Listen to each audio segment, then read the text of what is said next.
مستقیم هیلث کیر مخامخ په سکرین باندې کم ټابلیټ او انجکشن چې لدی شي دا ډیر خلک د بچو د بندیدو لپاره استعمالوي. نو داسې د دې څه نقصانات دي او ساید افیکټ دي او داسې په کومو علاماتو بیمارو کې دا نشي استعمالولی یعنی خطرناک دي. ټابلیټ فیمیلا 20F یا انجکشن فیمیلا دا اکثر زیات خلک د بچو د بندیدو لپاره استعمالوي چې هغې ته برث کنټرول یا کنټراسپشن ویلی شي. اوس داسې دا په کومو بیمارو علاماتو کې نشي استعمالولی یعنی خطرناک دي. چاته چې سرکولیټري ډیزیز وي یعنی د وینې څه بیماري وي هغې ته یې نشي استعمالولی. چاته چې کرونري آرټري ډیزیز وي، چاته چې د زړه بیماري وي هغه ته یې نشي استعمالولی. برسټ کینسر چاته چې د سینې کینسر وي هغه ته یې نشي استعمالولی.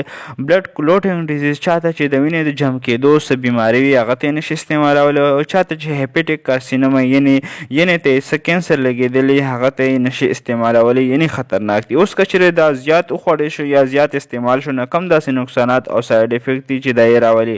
د ټول نه اول نوزیا، وومیټنګ، زړه به کچه کېږي، الټۍ راولي، ویټ ګین ورسره د وجود وزن زیاتېږي، مایګرین ورسره درد شکي کوي یعنی د سر درد راځي کم چې یو سیټ طرف دی، ورسره برست ټینډرنس او د سینې سختوالی راځي او ورسره د زنانو بېټیمه محاورې راځي.